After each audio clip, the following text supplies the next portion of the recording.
At Christmas Eve dinner, my grandfather casually asked if I was enjoying the house he gifted me 2 years ago. I just stared at him in total shock because I never received any house.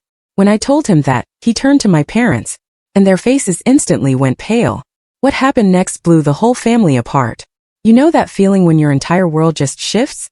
Like 1 minute you're standing on solid ground, and the next everything beneath you crumbles into dust? That's exactly what happened to me on a cold Christmas Eve, when I walked into what I thought was just another family dinner, only to uncover a gut-wrenching betrayal, a lie years in the making, and a shocking twist that ripped my entire reality apart. It was Christmas Eve, freezing cold, the kind of Ohio winter that bites right through your bones. I remember standing there, shivering, my phone still warm from my grandpa Will's call. "Dorian, come over right now. I'm at your parents' new house." He sounded so full of joy, like he had this amazing secret he couldn't wait to share. Grandpa Will, he was a big deal, a successful businessman with a construction company back in Chicago. He was always crazy busy, so him visiting? That was rare, a real treat. Just thinking about seeing him, it warmed me up, even against that bone-chilling cold. I pushed the door open and boom! A wave of warmth from the fireplace, that incredible smell of roasted meat, it just hit me. Grandpa was at the head of the dining table, his eyes sparkling like actual stars when he saw me. He stood up, pulled me into this tight hug, and that familiar woody cologne of his, it instantly made me forget how exhausted I was. "Dorian, do you like this house?" he asked, his voice booming with pride, like he just handed me the keys to some priceless treasure. "Yes, it's a beautiful house, Grandpa," I managed to say, trying to keep my voice steady. But there was this weird knot forming in my stomach. "But it's my parents' house." The silence that followed? It was deafening. My grandpa's face just stiffened, his eyes wide, darting from me to my father, Gregory, then to my stepmother, Susan, who was sitting across the table. My father, who usually had this calm, almost unshakable composure, suddenly went pale, his hand trembling so badly he almost dropped his wine glass. Susan coughed, forcing this bizarre, shaky smile, but her eyes? They were glinting with pure, unadulterated panic. "Your parents' house?" Grandpa repeated, his voice dropping, turning cold and sharp like the winter wind outside. "Dorian, explain yourself." I didn't get it. Not at all. But this intense feeling of unease just surged through me. I glanced at my father, desperate for an explanation, but he just lowered his head, refusing to meet my gaze. Susan, quick as a viper, jumped in, her voice trembling. "Will, there must be a misunderstanding. This is the family's house." But Grandpa didn't even look at her. He looked right at me. And in that moment I just knew. A terrible, monstrous secret was about to rip my life open. My name is Dorian Marston. And let me tell you, the story I'm about to share with you, it's about years. I lived in the shadow of pure injustice, sidelined by my own family. If you've ever felt like you just didn't belong anywhere, like you were constantly treated as an outsider, then maybe, just maybe, you'll understand what I went through. But even if you haven't, I still want you to hear this. It's a story about a kid who grew up with a heart full of scars, and how, against all odds, he found light amidst the suffocating darkness. I was born in this small suburban town in Ohio. You know, the kind, streets lined with golden leaves in the fall. Everyone knows everyone. But my family, we were different. My mom, Diana, she passed away right after giving birth to me. Medical complications, that's all I ever really understood. All I knew was that she was this bright light I never even got to meet. My father, Gregory Marston, he was a stern man. Always kept his distance from me. Like my very existence was just a painful reminder of something he desperately wanted to forget. When I was 3, my father remarried Susan, a woman with a cold smile and eyes that just calculated everything. They had a son together, Benjamin, or Ben as everyone called him. And Ben? He became the absolute center of their universe. To my father, Ben was the pride, the future of the Marston family. To Susan, Ben was everything she lived for, everything she needed to protect and spoil. And me? I was the stepchild, the unwanted kid, just a faint shadow in the house I was supposed to call home. From a young age, I felt the difference. I remember being 5, sitting in the corner of the living room, watching Ben tear open a present, a remote-controlled toy car, the kind every single kid dreamed of. And me? I got a used plastic car with chipped wheels. "Good enough for you," my father said. Susan chimed in. "Ben needs new things to develop his intellect." As if I wasn't even worthy of anything better. When I pulled in high grades at school, my father would just nod. "Not bad, but don't get complacent." Meanwhile, if Ben so much as scraped a C, the whole house would light up in celebration like he'd just won a Nobel Prize. I swear I wasn't a jealous kid. Truly. All I wanted was to be loved. To be acknowledged. Just once. But as the days bled into years, I realized that in my father's and Susan's eyes, I was never ever good enough. Susan would throw out lines like, "Dorian, why don't you try to be more like Ben?" Or, "You should be grateful to live in this house." Those words, no matter how softly spoken, they just cut into me like 1,000 tiny knives. I started to wonder, was I really a burden? Was I truly unworthy of love? Our family wasn't poor, but we weren't rich either. My father worked as a manager at a local insurance company, and Susan stayed home, doting on Ben like he was some little king. I wasn't allowed to complain because my father would always remind me how lucky I was to have a roof over my head. But that roof, it never truly felt like mine. My room was this tiny, cramped attic space, with a creaky old bed and a window that looked out onto a dark, depressing alley. Ben, on the other hand, had this spacious room, filled to the brim with toys and posters of all his favorite bands. Once I asked my father why I couldn't have a room downstairs like Ben. He snapped, "Don't ask for too much, Dorian. Know your place." I grew up with words like that, constant reminders that I just wasn't important in this family. But I refused to drown in sorrow. I learned to smile, to pretend everything was fine, even though there was a raging storm inside me. I told myself that one day, I would escape this suffocating shadow, and I would prove I wasn't the useless person they thought I was. When I turned 18, I graduated high school with pretty decent grades. No one at home really noticed, though. My dream was to go to college, become an engineer, do something that would make Grandpa Will, the only person who truly cared about me, proud. But that dream, it was crushed so fast it made my head spin. One evening, when I dared to ask my father about applying for scholarships or loans for college, he just looked at me with those cold, cold eyes. "Dorian, we don't have enough money," he said. "Ben needs to be prioritized. He has great potential, and we have to invest in him." I just stood there, stunned. My world felt like it was collapsing beneath me. Ben, my brother, who literally only played video games and hung out with his friends, he was the one chosen to fulfill his potential. I didn't argue. I didn't cry. I just nodded and walked out of the room. That night, I lay on my old creaky bed, staring at the cracked ceiling, and I made myself a promise. I would rise on my own. If my parents didn't believe in me, then I would believe in myself. I started working at a Walmart in town. First as a cashier, then as a stockroom worker. The job was brutal, honestly. Long night shifts, working through holidays, dealing with incredibly difficult customers. It left me absolutely exhausted. But I didn't complain. Every single dollar I earned was a tiny, defiant step toward escaping that family. I rented a small, rundown apartment. Stained walls, a leaky faucet, the works. But it was mine. I no longer had to hear Susan's snide remarks or see my father's disappointed looks. Meanwhile, Ben? He was completely supported by my father and Susan.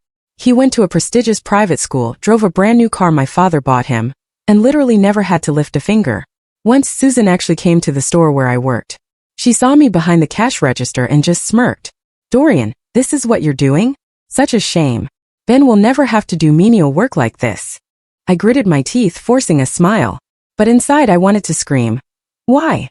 Why wasn't I worthy of the same opportunities as Ben? Those years I lived in this crushing loneliness. I didn't have many friends because every waking moment was spent working and saving money. But I wasn't entirely alone. Grandpa Will, he was the one bright spot in my life. He lived in Chicago, running his massive construction company. A true man of work. Occasionally, when he had a moment, he'd call me. Those calls? They were my lifeline. He'd talk about his projects, ask about my life, and always say, "Dorian, you're a strong young man. Don't let anyone make you think otherwise." I never told him how my father and Susan treated me.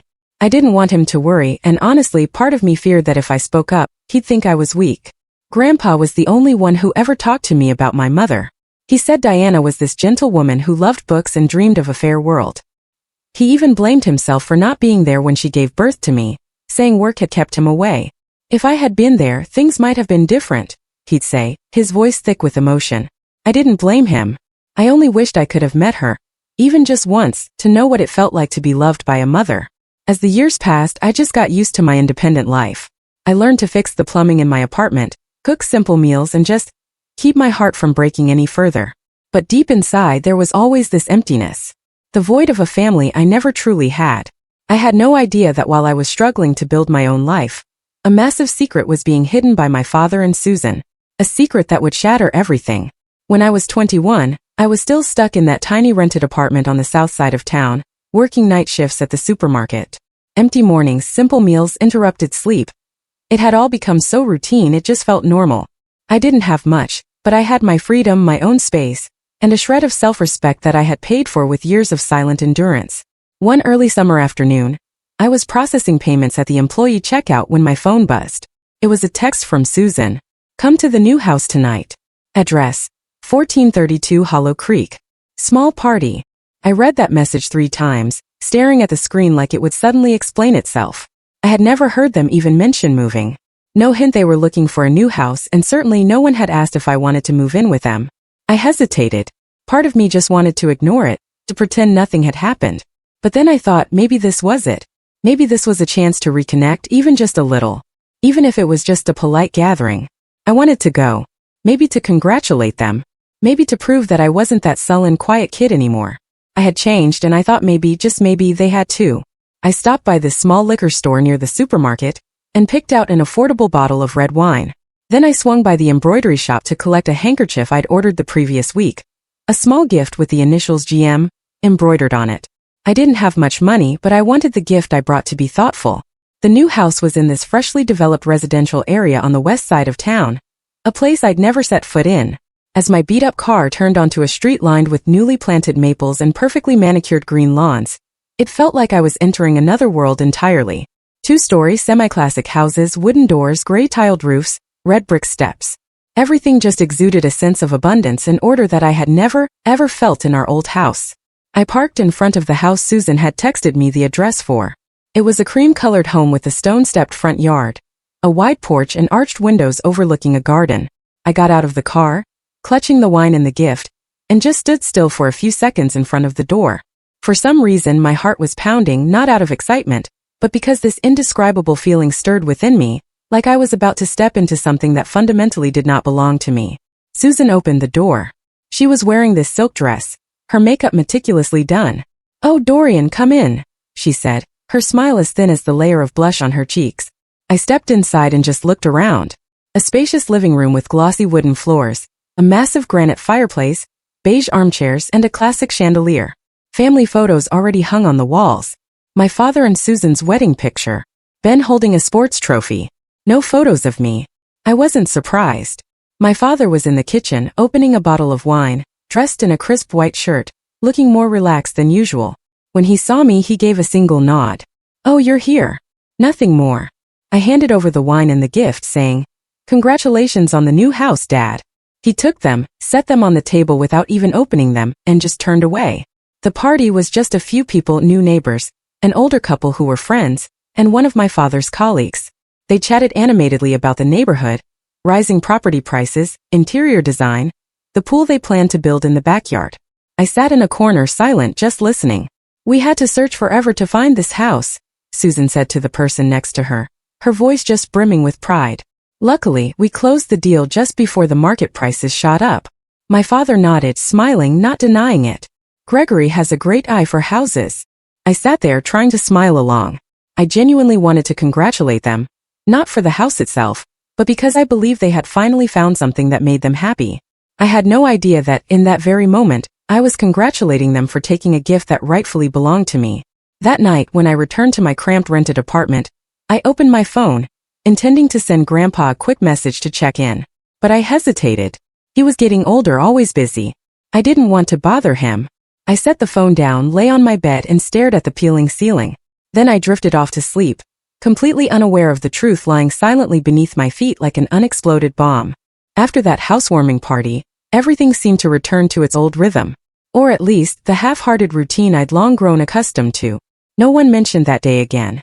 No one asked what I thought of the new house. And of course, no one brought up the possibility of me moving in with them. But something strange started happening from that point on. For every major holiday, Thanksgiving, Christmas, Ben's birthday, even my father and Susan's wedding anniversary, I started receiving an invitation to their house. They weren't warm, heartfelt invitations, mind you. Just curt text messages. 6 p.m. Come for dinner. Ben's looking forward to seeing you. We have guests beyond time. I went not because I believed they had changed, but because I still felt the duty of a son. Each time I brought a small gift, carefully chosen and wrapped by hand. But my gifts were usually set aside, unopened in my presence, and no one ever offered a clear word of thanks. And the strangest thing of all? They started pulling me into family photos. The very first time was that Christmas. Susan called me over saying, "Dorian, stand closer to Ben. We're taking a family picture." I was shocked, but I stepped forward. My father stood in the middle, his arm around Ben's shoulders. I stood at the very edge of the frame, forcing this awkward, tight smile. As the camera clicked, I felt like I had just stepped into a wordless play, and I was just the supporting character, thrown in to fill out the cast. In the times that followed, they kept pulling me into photos. At first, it was with the whole family. Later, sometimes just with my father. Once, Susan even placed her hand on my shoulder, smiling brightly. I didn't understand what was happening. Before, I had always been excluded from moments like these. The photos hanging in the old house never featured me. So why were they doing this now? I asked once lightly after Ben's birthday dinner. "Why have we been taking so many family photos lately?" Susan just laughed and said, "Oh, we just want to capture memories. You're part of the family too, aren't you?" I nodded, but my heart felt heavy. I wasn't naive. I knew something wasn't right, but I couldn't put a name to it. I only felt like I was being led along, forced into a fabricated frame I had never belonged to, as if I were playing the role of the harmonious eldest son in a photo meant purely for display, not as myself. And then on Christmas when I was 23, the truth finally brutally came to light. It was bitterly cold that day. I had just finished my shift at 4:30 in the afternoon, sitting in my rented apartment drinking coffee, planning to show up a little late as usual. Just enough to make an appearance, eat a few bites, take a few photos, and leave early.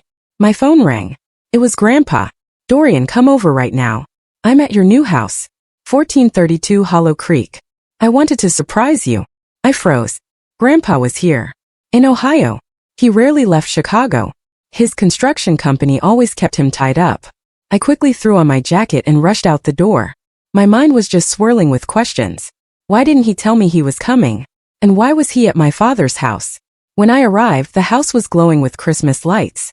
Wreaths hung on the door, and the twinkling lights of a Christmas tree shimmered through the window. I knocked, my heart absolutely pounding. Susan opened the door, her smile stiffening when she saw me. "Dorian, why are you?" She stopped, her eyes darting over my shoulder, and then I heard Grandpa's voice from inside. "Dorian, come in, my boy." Grandpa stood in the living room, tall and imposing, his silver hair gleaming under the chandelier.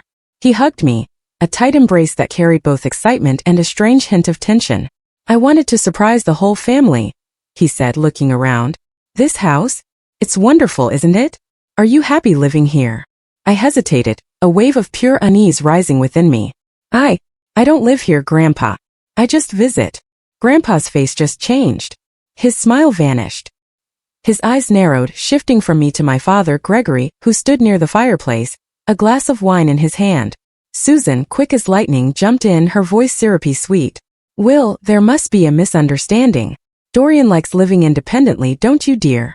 She looked at me, her eyes practically commanding me to agree. But Grandpa didn't look at her. He fixed his gaze on me, his voice lowering, turning deadly serious. "Dorian, tell me the truth. You don't live here." I took a deep breath, feeling the crushing weight of the entire room pressing down on my shoulders.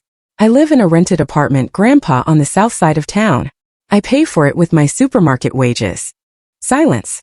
A heavy, suffocating silence, as if all the air had been sucked out of the room. My father bowed his head, his hand tightening around his glass. Susan started to speak, her voice trembling.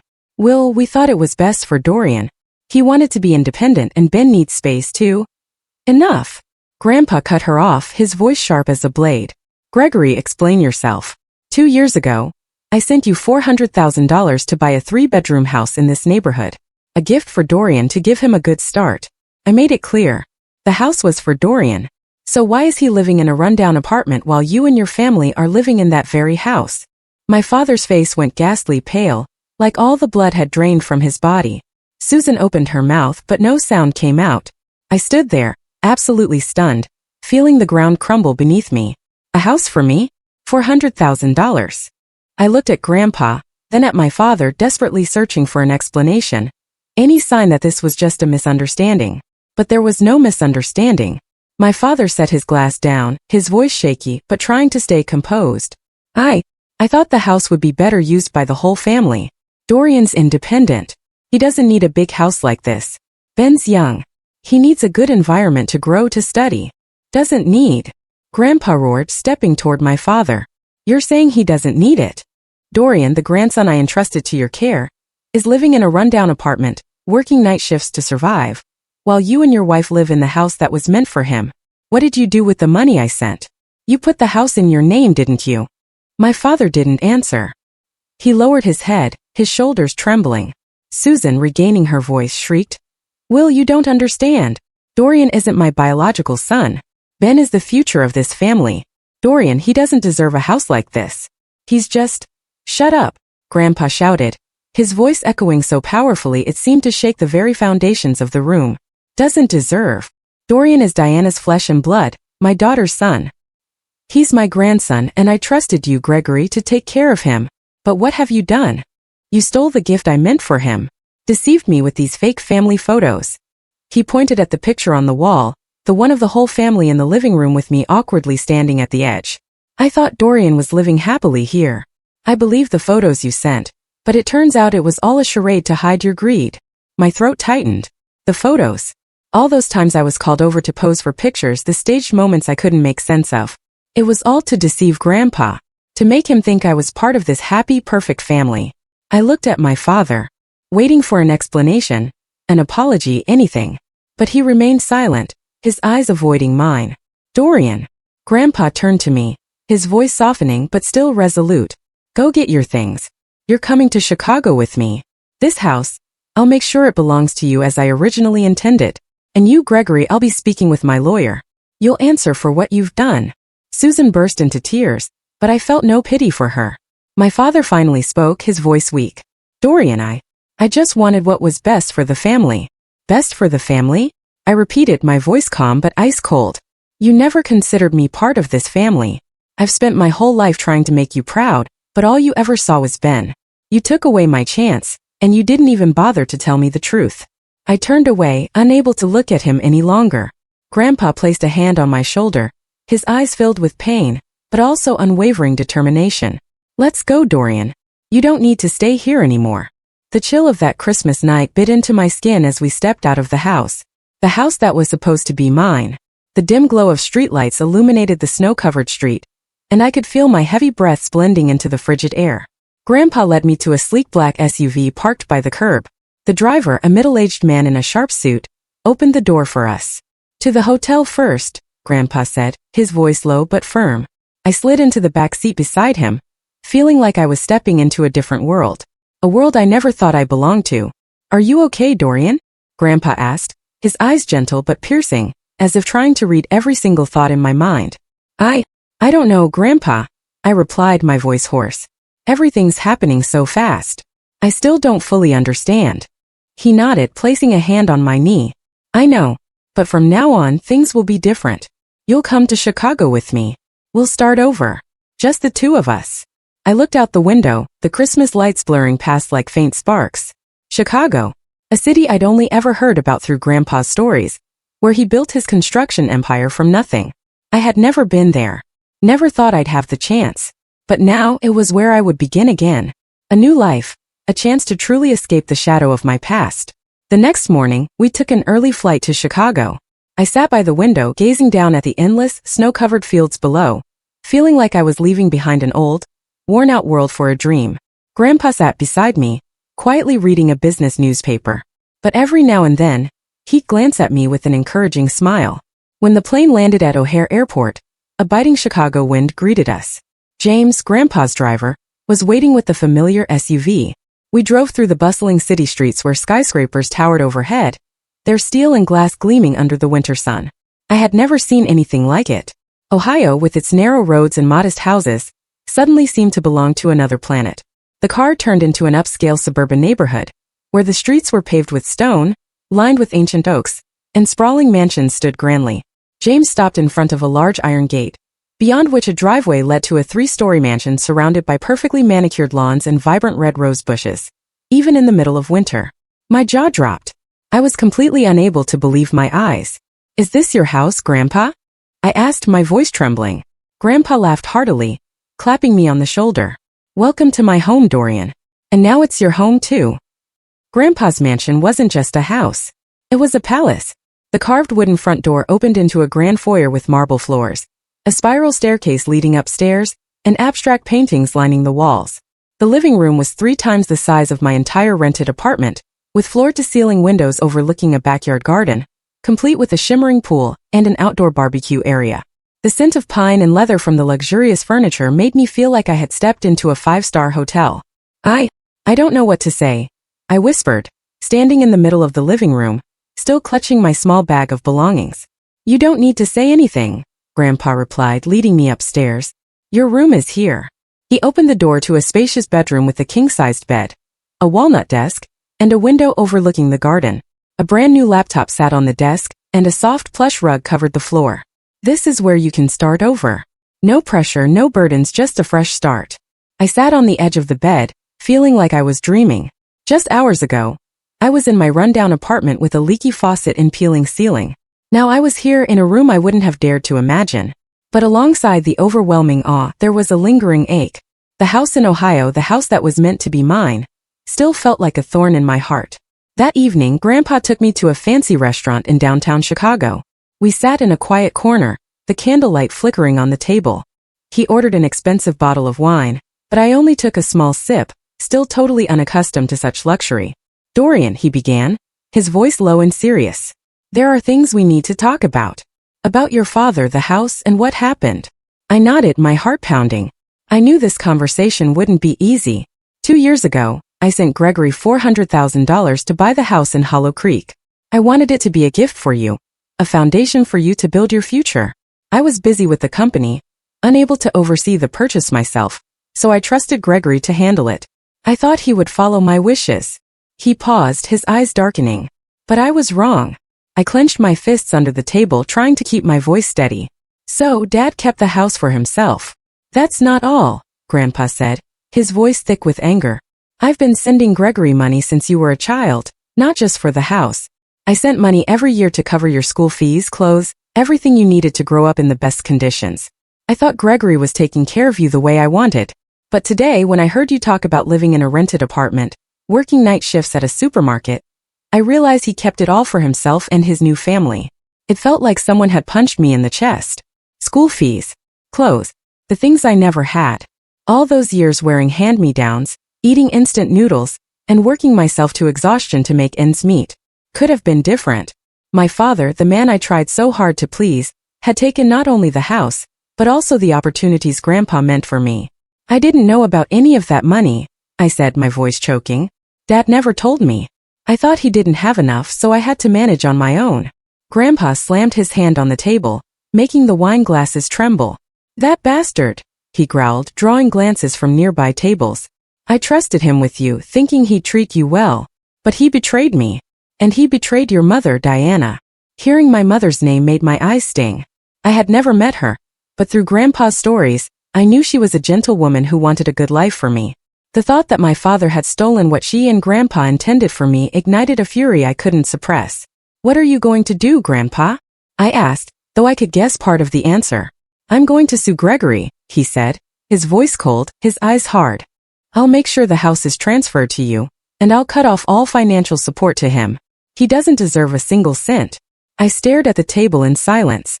Part of me wanted my father to pay, to face the full consequences of his actions. But another part, the part that had grown up in neglect and pain, just wanted to let it go. I was tired of living in resentment. I didn't want my new life in Chicago to be tainted by lawsuits and disputes. Grandpa, I said, my voice soft but firm. Don't sue him. I know you're angry, and so am I, but it's already happened. I don't want to drag this out. Cutting off his financial support is enough to make them realize they can't keep taking advantage of you. I just want to start over here with you. Grandpa looked at me, his eyes softening, though I could still see the pain in them. Are you sure, Dorian?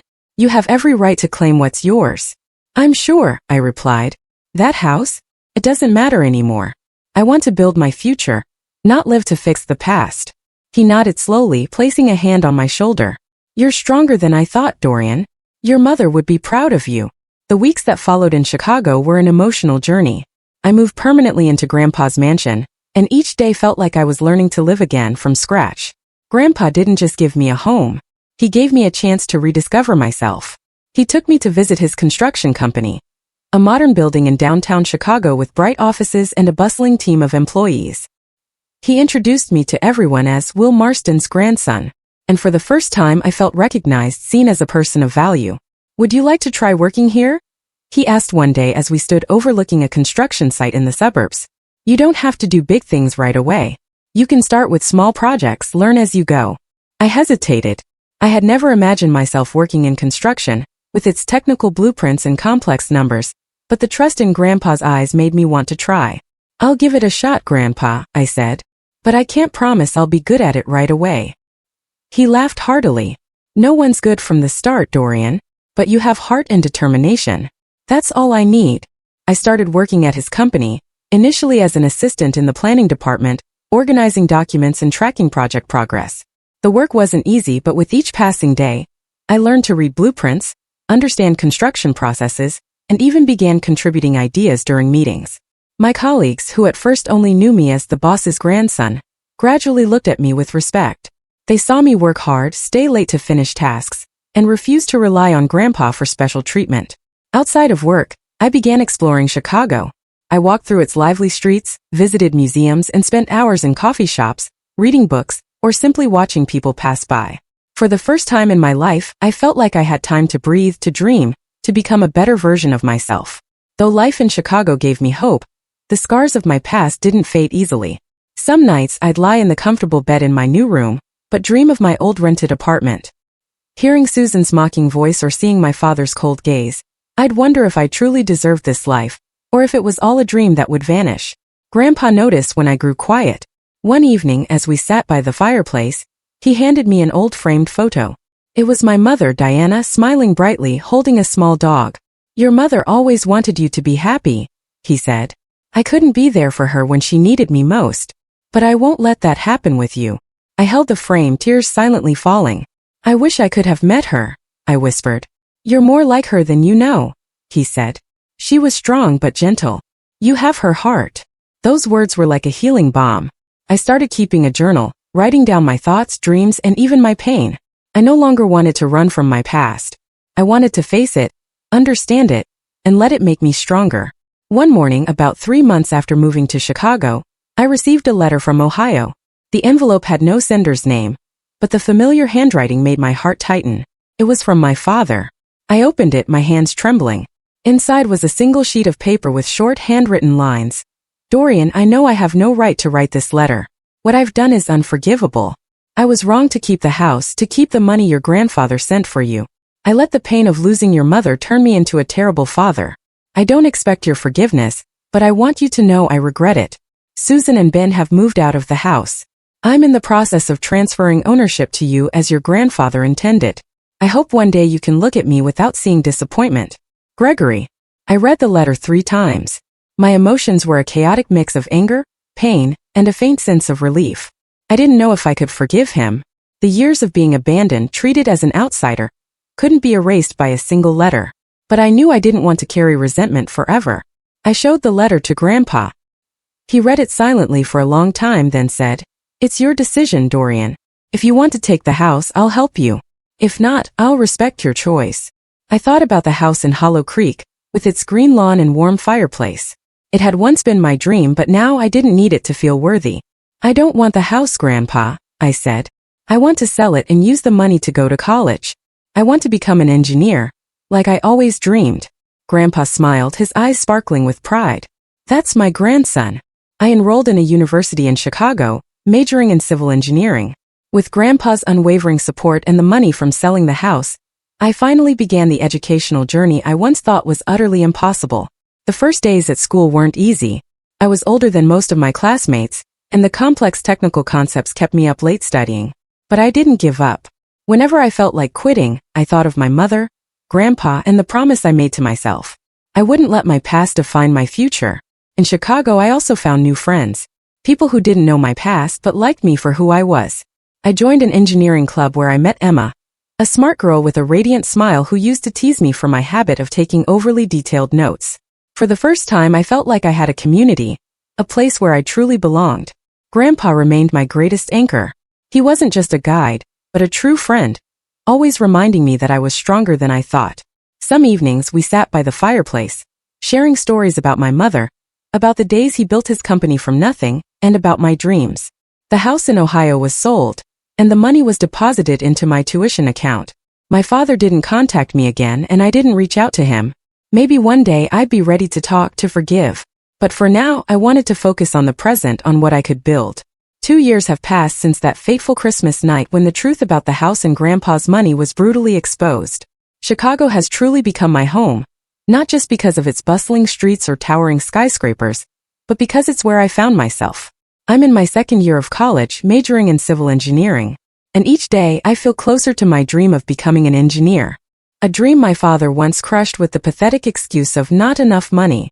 I found a community of friends, a clear purpose, and most importantly, a profound sense that I deserve what I've achieved. But while I was building my new life in Chicago, back in Ohio, my father's family, Gregory, Susan, and Ben, was falling apart. I didn't know much about them over the past 2 years, except for a few sparse rumors from old acquaintances in town.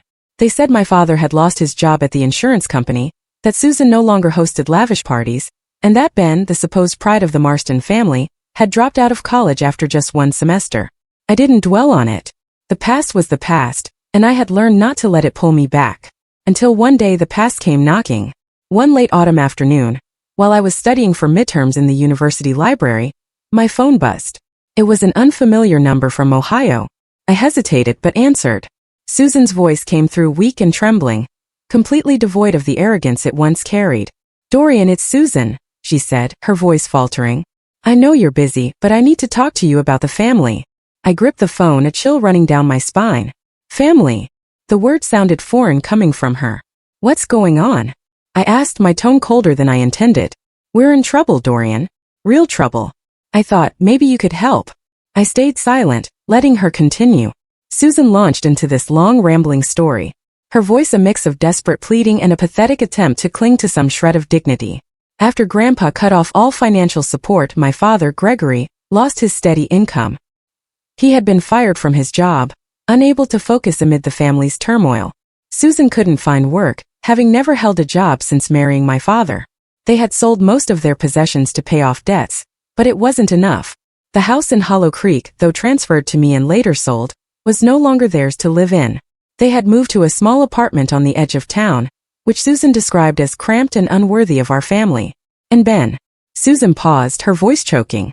"Ben's struggling, Dorian. He's working at a fast food restaurant, but he's not used to it. He doesn't know how to handle things like that. He needs help." I let out a short, hollow laugh, not out of amusement, but from the sheer irony. Ben, the spoiled little brother who was once treated like a king, now had to work to survive. Ben, who had a new car, a room full of toys, and never had to worry about money, was now struggling in a job I had done since I was 18. I felt a fleeting sense of satisfaction, but it was quickly replaced by an emptiness. "Susan," I said, my voice calm but firm, "you're calling me for help after everything that happened? After Dad took my house, after you said I didn't deserve it? You think I'll forget the years I was treated like an outsider, like a burden?" Susan was silent for a moment, then spoke, her voice almost a whisper. "Dorian, I know we were wrong, but we're family. Ben's your brother. You can't turn your back on your family." "Family," I repeated, my voice laced with pure bitterness. "You and Dad never treated me like family. You said I wasn't worthy. Dad took not just the house, but the money Grandpa sent for my education, for my life. And now you want me to help Ben, the one who was always favored over me? No, Susan. Let Ben learn to stand on his own like I had to. Let your family figure it out. I don't owe you anything." I hung up, my hand still gripping the phone, my heart pounding. Susan's words echoed in my mind. Family. Ben needs help. But those words no longer had the power to sway me. Not after everything they had done. Over the past 2 years, I hadn't heard directly from my father, Susan, or Ben. Bits of gossip from Ohio reached me through old acquaintances, but I didn't seek them out. I was busy with my new life in Chicago, my classes, projects at Grandpa's company, and evenings spent talking with Emma, my increasingly close friend. But those rumors, though I tried to ignore them, crept in like cold gusts from the past. My father, Gregory, had once been a confident man, always maintaining a calm, authoritative presence in the family. He worked at the insurance company with a salary that supported a comfortable lifestyle for Susan and Ben. But after that Christmas night 2 years ago, when Grandpa cut off all financial support, everything began to unravel. His company faced market struggles, and he, distracted by family tensions, couldn't hold on to his managerial position. He was fired 6 months after the incident and hadn't found stable work since. The savings he had accumulated from Grandpa's money meant for me, had been squandered on luxuries. A new car for Ben, family vacations, and parties to keep up appearances with neighbors. When Grandpa's money stopped coming, they could no longer sustain that lavish lifestyle. Susan, once so proud of being the perfect housewife, simply couldn't adapt to earning a living. She had never worked, never needed to. Her skills were limited to hosting parties and shopping. When the family had to move out of the Hollow Creek house, the house I sold to invest in my future, they relocated to a small 2-bedroom apartment on the edge of town, which Susan just scornfully called unworthy. The apartment was cramped and run down, with stained walls and a leaky plumbing system, a painful contrast to the luxurious house they once called home. They sold Ben's car, his expensive toy collection, and even Susan's prized jewelry. But the debts kept piling up, from mortgage loans to unpaid bills. Ben, the brother once hailed as the future of the Marston family, dropped out of college after just one semester. Accustomed to being pampered, he simply couldn't handle the pressure of academics or responsibility. Instead of continuing his education, Ben took a job at a fast food restaurant in town. But that job, standing behind a counter, dealing with demanding customers and working long shifts, was something he wasn't prepared for. Ben, who once mocked me for doing similar work, now faced the reality that he lacked the skills or patience to succeed in such an environment. His coworkers complained that he was slow, unfocused, and prone to mistakes. He was fired after 3 months and since then, bounced from job to job, never lasting long. I learned these details not because I sought them out, but through whispers from old acquaintances in Ohio. A few of Grandpa's friends, still in touch with him, shared the story of Gregory's family's downfall as a cautionary tale. They said Susan was now trying to sell products online without success. My father worked part-time at an auto repair shop, but the income wasn't enough to cover living expenses. They lived in hardship, and for the first time, they faced the brutal reality I had known since childhood: scarcity and the relentless struggle to survive. A month after Susan's call, I received another letter from my father. It wasn't an apology like the last one, but a desperate plea. He wrote that the family was on the brink of bankruptcy. The apartment they rented was now at risk of eviction due to unpaid rent. Ben, after being fired from his third job, had given up on finding steady work and started hanging out with a bad crowd, drinking and causing trouble in town. My father wrote that he had no one else to turn to, that I was their last hope. He used the word family repeatedly, as if it could magically awaken some sense of duty in me. I read the letter in my room at Grandpa's mansion, sitting on the king-size bed I still wasn't entirely used to. Each word felt like a knife, reopening old wounds. I remembered the years of being pushed aside, being called unworthy, being constantly compared to Ben as a reminder that I was never good enough. I remembered the nights lying on the creaky bed in the attic, wondering why I wasn't loved. And I remembered that Christmas night, when I learned that everything I had longed for, a home, an opportunity, had been stolen by my father and Susan. I called Grandpa and told him about the letter. He listened, his eyes darkening just as they had that Christmas night 2 years ago. "What are you going to do?" he asked, his voice steady but not pressuring. He always respected my decisions, though I knew he was still furious about what Gregory had done. "I'm not going to help them," I said, my voice firm. "They had their chance. Ben had everything I didn't. A car, a nice room our parents love. If he has to work to survive now, that's a lesson he needs to learn." I pulled myself up from nothing. "I don't owe them anything." Grandpa nodded, saying nothing more. But I knew he approved of my decision. He had once wanted to sue Gregory to seek justice for me. But I had chosen to let the past go, and now I chose not to let it drag me back. While Gregory's family struggled in Ohio, I continued my journey in Chicago. I aced my midterms, and Emma, my close friend, threw a small party to celebrate. She had become an essential part of my life, not just for her radiant smile, but for the way she made me feel like I was enough. I took on more work at Grandpa's company, handling larger projects, and even leading a small construction job in suburban Chicago. Each step was proof that I didn't need my father's or Susan's validation to succeed. I also began writing a book, not to recount my story, but to document the lessons I'd learned about resilience, finding self-worth, and overcoming the scars of the past. I didn't know if it would ever be published, but writing it was a way to heal, to turn pain into strength. One winter day, as I walked through downtown Chicago, I unexpectedly saw Ben. He was standing on a street corner, wearing a thin jacket, his face gaunt and his eyes sunken. I stopped, unsure whether to approach, but he saw me first, and his eyes lit up with a flicker of desperate hope. "Dorian," he called, his voice rough. "How are you?" I nodded, keeping my distance. I'm fine, Ben. You? He gave a weak smile. No longer the arrogant boy I once knew. Not great, he admitted. Things aren't like they used to be. Can you help me? Just a little. I don't have anyone else. I looked at him, remembering all the times he was favored, all the times I was pushed aside.